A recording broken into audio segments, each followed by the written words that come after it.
Hi friends, welcome back to our channel. നമ്മളിന്ന് കാണുന്നത് embrace in the dark night എന്ന് പറഞ്ഞ ഡ്രാമയുടെ നെക്സ്റ്റ് പാർട്ടാണ്. നമ്മൾ എപ്പിസോഡിൻ്റെ തുടക്കത്തിൽ തന്നെ കാണുന്നത് ഹീറോയിൻ പോയ വിഷമത്തിലിരിക്കുന്ന ഹീറോ ആയിരിക്കും. അവനാണെങ്കിലും മെസ്സേജ് അയക്കുന്നുണ്ടായിരിക്കും, അവളെ വെറുതെ വിട്ടേര്, അവൾ പോയിന്ന്. ശരിക്കും എന്താണ് സംഭവിച്ചതെന്ന് വെച്ചാൽ, നമ്മുടെ ഹീറോയിനെ വെച്ചിട്ട് നമ്മുടെ ലിന്നൊക്കെ അവളെ ബ്ലാക്ക് മെയിൽ ചെയ്തിട്ടുണ്ടായിരിക്കും. അവളെ കൊന്നുകളയും, അവളെ പെട്ടെന്ന് ഇവിടെ പറഞ്ഞയക്കണമെന്നൊക്കെ പറഞ്ഞിട്ട്. അതുകൊണ്ടാണ് നമ്മുടെ ഹീറോ അവളെ രക്ഷിക്കാൻ വേണ്ടിയിട്ട് എങ്ങനെയെങ്കിലും ആ കമ്പനിയിൽ നിന്ന് പുറത്താക്കാൻ വേണ്ടിയിട്ടാണ് അവൻ അവളുടെ ഫിംഗർ പ്രിൻ്റ് എടുത്തു കൊടുത്തിട്ടുണ്ടാവുക. ഇതൊന്നും അറിയാതെയാണ് നമ്മളെ ഹീറോയിൻ അവിടെ നിന്ന് പിണങ്ങി പോയിട്ടുണ്ടാകുന്നത്. ദിവസം നമ്മുടെ ഹീറോയിൻ ആണെങ്കിൽ അവളുടെ തിങ്സ് ഒക്കെ എടുക്കാൻ വേണ്ടിയിട്ട് ഓഫീസിലോട്ട് വരുന്നുണ്ട്. അവിടേക്ക് നമ്മുടെ ലീന വന്നിട്ട്, നീ എന്തോന്നാണ് ഈ കാണിക്കുന്നത്, എന്തിനാണ് നീ ഇപ്പോൾ പോകുന്നതെന്ന് ചോദിക്കും. അപ്പം നമ്മുടെ ഹീറോയിൻ ആണെങ്കിലും അവൾക്കുണ്ടായ സംഭവങ്ങളും അവളുടെ ചേച്ചിയുടെ കാര്യങ്ങളും എല്ലാം നമ്മുടെ ലീനയുടെ അടുത്ത് പറയുന്നുണ്ട്. എന്നിട്ട് അവൾ പറയും, എങ്ങനെയെങ്കിലും ആ ഒരു പ്രൈവറ്റ് ക്ലബ്ബിൽ കയറി കഴിഞ്ഞാൽ അവിടെ നിന്ന് എന്താ ചേച്ചി അവിടെ വെച്ചിരിക്കുന്നതെന്നുള്ളത് കണ്ടുപിടിക്കാമായിരുന്നു. അവളൊരു ഫോട്ടോ വരെ ഫോണിൽ എടുത്തിട്ടുണ്ടായിരുന്നു, അത് കണ്ടുപിടിക്കാതെ പോകാൻ എനിക്ക് പറ്റുന്നില്ല എന്നറിയാം. അപ്പോൾ നമ്മൾ ലീന പറയും, എൻ്റെ ഒരു ക്ലയൻറ്റ് അവിടെ സ്ഥിരം പോകുന്നതുണ്ട്, ഞാൻ വേണമെങ്കിൽ അയാളോട് സംസാരിക്കാം, നീ അയാളുടെ കൂടെ പോ, അപ്പോൾ അയാളുടെ കൂടെ ആകുമ്പോൾ നിനക്ക് അകത്ത് കയറാനുള്ള പെർമിഷൻ കിട്ടുമല്ലോ. നമ്മുടെ ഹീറോ ആണെങ്കിലും അത് നല്ല ഐഡിയ ആണെന്ന് കാണും. എന്നിട്ട് ലീന പോയതിനു ശേഷം നമ്മുടെ ഹീറോയിൻ അവളുടെ തിങ്സ് എടുത്തിട്ട് പോകാൻ നിൽക്കുമ്പോൾ അവളുടെ ഷൂ ലേസ് അഴിയുന്നുണ്ട്. അവൾ എങ്ങനെ കെട്ടും എന്ന് ആലോചിക്കുമ്പോൾ അവിടേക്ക് നമ്മുടെ ഹീറോ വന്നിട്ട് അത് കെട്ടുന്നുണ്ട്. ഓ, നീ ഇപ്പോഴും നിൻ്റെ അഭിനയം നിർത്തിയില്ലേ, മതിയാക്കിക്കോ, ഇനി നീ എൻ്റെ അടുത്ത് അഭിനയിക്കേണ്ടതെന്ന് പറയും. പക്ഷെ നമ്മുടെ ഹീറോ ആണെങ്കിലും അതൊന്നും കാര്യമാക്കാതെ അവളുടെ കാലിൽ ഷൂസിൽ കെട്ടുന്നുണ്ട്. നമ്മുടെ ഹീറോയിൻ്റെ ചെവിയിലോട്ട് വന്നിട്ട്, നീ പെട്ടെന്ന് പൊക്കോ ഇവിടെ നിന്ന്, ഇനി ഇവിടെ തിരിച്ചു വരണ്ടെന്ന് പറയും. ശരിക്കും പറഞ്ഞാൽ അവൾ പെട്ടെന്ന് പോയാൽ അവളുടെ ആരോഗ്യം നല്ലത്, അവൾ ജീവൻ രക്ഷപ്പെടുത്തില്ലേ. അതുകൊണ്ടാണ് ഹീറോ പറയുന്നത്. പക്ഷേ ഹീറോയിനത് മനസ്സിലാവത്തില്ല. നമ്മുടെ ഹീറോയിൻ അന്ന് വൈകുന്നേരം തന്നെ അയാളുടെ കൂടെ നമ്മുടെ ഹീറോയിനും ആ ഒരു ക്ലബിലോട്ട് പോകുന്നുണ്ട്. ക്ലബിനകത്തുള്ള എൻട്രി കിട്ടുന്നുണ്ട്. എൻട്രി കിട്ടുമ്പോൾ നമ്മുടെ ആ ഒരു മാസ്ക് വെച്ച ആളും അവിടെ വന്നിട്ടുണ്ടായിരിക്കും. ഹീറോയിൻ ആണെങ്കിലും അകത്ത് കയറി അവിടെ പോയതിന് ശേഷം ഏത് ഫ്ലോറിലായിരിക്കും ഫയലൊക്കെ വെച്ചിരിക്കുന്നതെന്ന് നോക്കാൻ പോകും.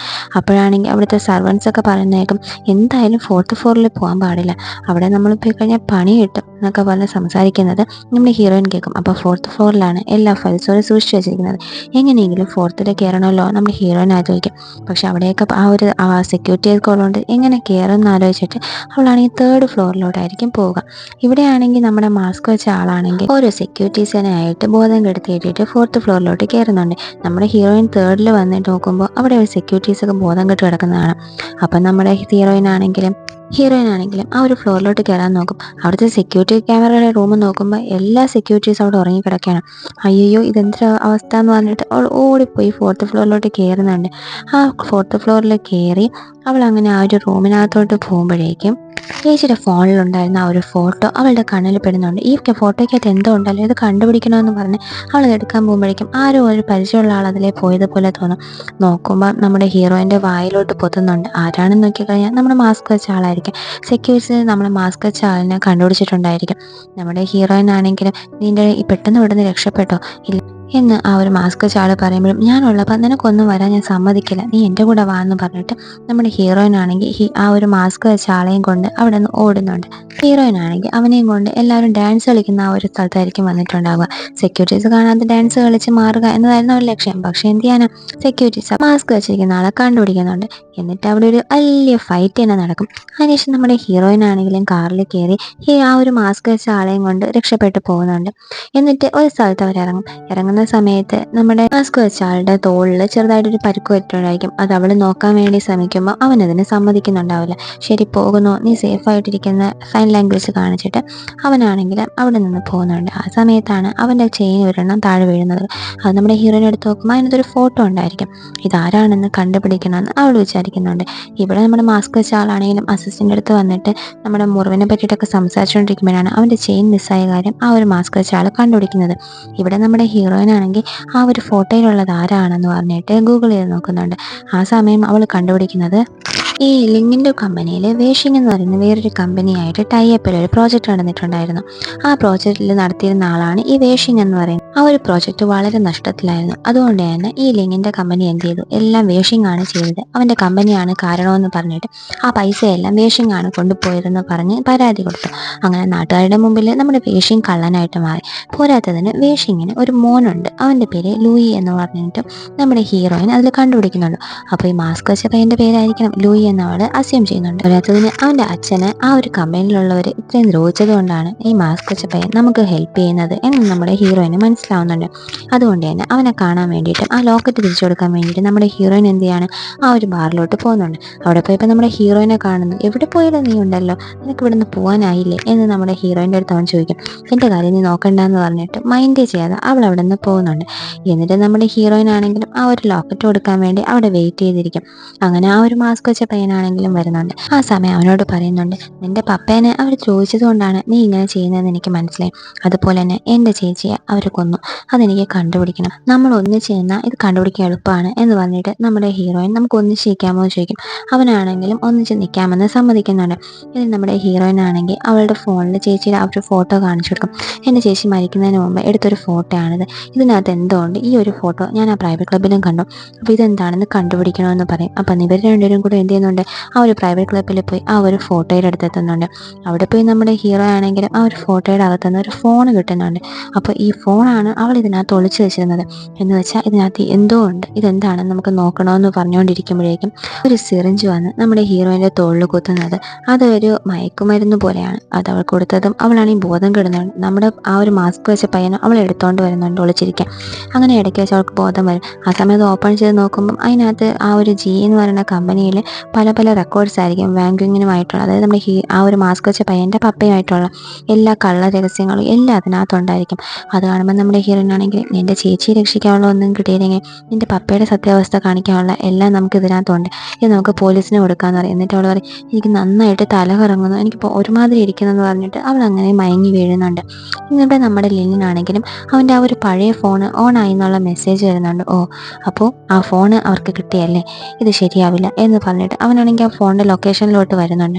ഇവിടെ വന്ന് നോക്കുമ്പം നമ്മുടെ ആ ഒരു മാസ്ക് വെച്ച പയ്യനും ആ ഹീറോയിനും കൂടെ ഒന്നിച്ച് നിൽക്കുന്നത് കാണും. അവളാണെങ്കിലും എനിക്കൊട്ടും പറ്റുന്നില്ല എന്ന് പറഞ്ഞിങ്ങനെ ബോധം കെട്ട് വീഴുമ്പോൾ അവളുടെ കൈ കൊണ്ട് ആ മാസ്ക് ഊരുന്നുണ്ട്. ആ മാസ്ക് ഊരുന്നത് ആരാ, നമ്മളൊക്കെ വിചാരിച്ച പോലെ നമ്മുടെ ഹീറോ തന്നെയാണ്. ഹീറോയിൻ അത് ഹീറോ ആണെന്ന് കാണുന്നില്ല. പക്ഷെ മുകളിൽ നോക്കുന്ന നമ്മുടെ ലിന്നാണെങ്കിലേ അത് ഹീറോ ആണെന്നുള്ളത് നന്നായിട്ട് മനസ്സിലാക്കുന്നുണ്ട്. അപ്പോൾ അവനായിരുന്നു അത് എന്ന് അവൻ ചിന്തിക്കുന്നുണ്ട്. അത് നമ്മുടെ ഹീറോ ആണെങ്കിൽ അവളെയും കൊണ്ട് ആ ഒരു ബാറിലോട്ട് കൊണ്ടുവരുന്നുണ്ട്. എന്നിട്ട് അവിടെ നിൽക്കുന്ന സമയത്ത് അവന് നമ്മുടെ ലിൻ മെസ്സേജ് അയക്കുന്നുണ്ട്, നീ എത്രയും പെട്ടെന്ന് തന്നെ കാണാൻ വരാം. അപ്പോൾ നമ്മുടെ ഹീറോയ്ക്ക് ഇപ്പോൾ സത്യമൊക്കെ അറിയാമല്ലോ, അതുകൊണ്ട് തന്നെ ഞാനൊന്നും വരുന്നില്ല, നിന്റെ മണിയൊക്കെ അങ്ങ് മാറ്റി വെച്ചിരുന്നു പറയും. അപ്പം നിനക്ക് വേണ്ടുന്ന തെളിവുകൾ വേണ്ടേ, അപ്പം നീ എൻ്റെ അടുത്ത് വാ എന്ന് പറയും. നമ്മുടെ ഹീറോ ആണെങ്കിലും എപ്പോഴത്തെ പോലെ ലിന്നെ കാണാൻ പോകുമ്പോൾ ഒരു ബോക്സ് ചോക്ലേറ്റും കൊണ്ടാണ് പോകുന്നത്. എന്നിട്ട് അത് അവന് കൊടുക്കുന്നുണ്ട്. ഓ, നീ ഇത് മറന്നില്ല അല്ലേ, ശരി ഓക്കെ, നിനക്ക് എൻ്റെ ഫോൺ കിട്ടിയെന്ന് എനിക്ക് മനസ്സിലായി, നീ എനിക്കത് തിരിച്ച് തന്നേക്കും. നിനക്ക് ഇതാ നോക്കിക്കേ, ആ ഒരു വലിയ ബിൽഡിംഗ് കണ്ടോ, അതെൻ്റെ മെയിൻ സ്പോട്ടാണ് എൻ്റെ കമ്പനിയുടെ, അത് ഞാൻ നിനക്ക് തരാം. പോരാത്തതിന് നീ ഇത്ര കാശ് വേണമെങ്കിലും ചോദിച്ചോ, ഞാൻ നിനക്ക് അതെല്ലാം തരാം, പക്ഷെ നീ എന്നെ വിട്ടു പോകരുതെന്ന്. അപ്പോൾ നമ്മുടെ ഹീറോ ആണെങ്കിൽ, നീ എന്തായി പറയണേ, നീയും നിൻ്റെ പപ്പയും എന്ത് മോശപ്പെട്ട ആൾക്കാരാണെന്നും നിങ്ങൾ എത്രമാത്രം ചതിയാണ് ചെയ്ത് കൂട്ടുന്നതെന്നും എനിക്കറിയാം, എന്നിട്ട് നിനക്ക് എങ്ങനെ എന്നോട് ഇത് പറയാൻ പറ്റുന്നു?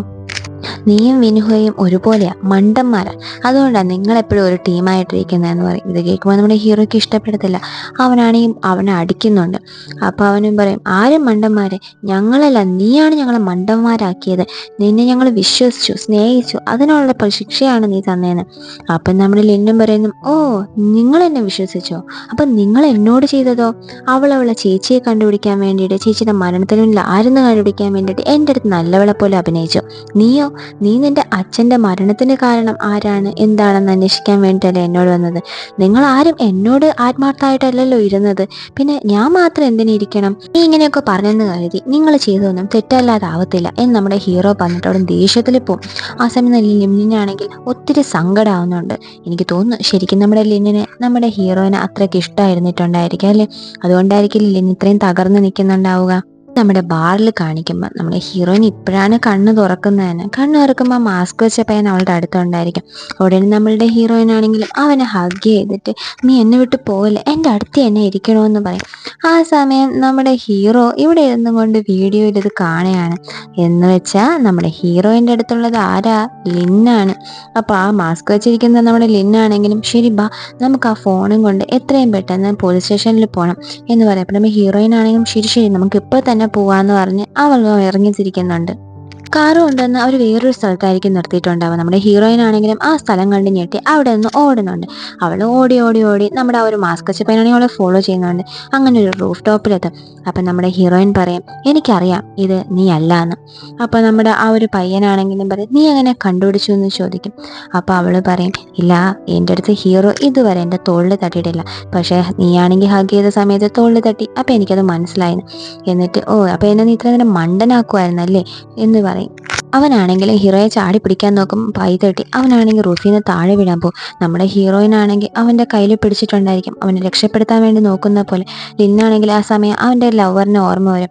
ഇവളെ ഇതെല്ലാം കണ്ടുപിടിച്ച സമയത്ത് ഈ കമ്പനീൻ്റെ തിരിമറിക്കെല്ലാം നീയും കാരണമാണോ എന്ന് ചോദിച്ചിട്ടുണ്ടായിരിക്കും. അപ്പോൾ അവ ഒന്നും മിണ്ടില്ല. അപ്പം നമ്മുടെ ഹീറോയിൻ്റെ ആ ചേച്ചി പറഞ്ഞിട്ടുണ്ടായിരിക്കും, നീ എന്തായാലും പോലീസ് സ്റ്റേഷനിൽ പോയി പറയും, ഞാൻ എന്ത് വന്നാലും നമുക്ക് ഒന്നിച്ച് ഫേസ് ചെയ്യാം, ഞാൻ നിൻ്റെ കൂടെ തന്നെ ഉണ്ടായിരിക്കും, നിൻ്റെ അച്ഛൻ ചെയ്യുന്ന തെറ്റുകൾക്കെല്ലാം ഒരു പരിഹാരം നീ തന്നെ ഉണ്ടാക്കുമെന്ന് പറഞ്ഞ് നമ്മുടെ ഹീറോയിൻ്റെ ചേച്ചി പറഞ്ഞിട്ടുണ്ടായിരിക്കും. ആ സമയം അവനാണെങ്കിൽ അത് കേട്ടിട്ടുണ്ടായിരിക്കത്തില്ല. ഇപ്പം ലിന്നിനാണെങ്കിലും നിന്നെ അവൾ എന്തൊക്കെയോ എന്നോട് പറഞ്ഞു, പക്ഷെ ഞാൻ എന്ത് ചെയ്യാനാ, ഇപ്പം നീയും എൻ്റെ കൂടെ ഇല്ല എന്ന് പറഞ്ഞുകൊണ്ട് നമ്മുടെ ലിന്നിൻ്റെ കൈ ഇങ്ങനെ വിട്ടു പോകാൻ നിൽക്കും. അതോടെ ഈ ഒരു പാർട്ട് ഇവിടെ കംപ്ലീറ്റ് ആവാണ് ഫ്രണ്ട്സ്. ഇനി ഒരു പാർട്ടോടുകൂടി നമ്മളെ ഡ്രാമ കംപ്ലീറ്റ് ആവുമായിരിക്കും ഫ്രണ്ട്സ്. അടുത്ത ഏത് ഡ്രാമ ചെയ്യാന്നുള്ളത് നിങ്ങൾ കമൻറ്റ് ചെയ്യാൻ മറക്കല്ലേ. ഈ വീഡിയോ ഇഷ്ടമായ ലൈക്ക് ചെയ്യുക, ചാനൽ സബ്സ്ക്രൈബ് ചെയ്ത് സപ്പോർട്ട് ചെയ്യുക. അടുത്ത പാർട്ടുമായി വീണ്ടും കാണുന്നവരെ ബൈ.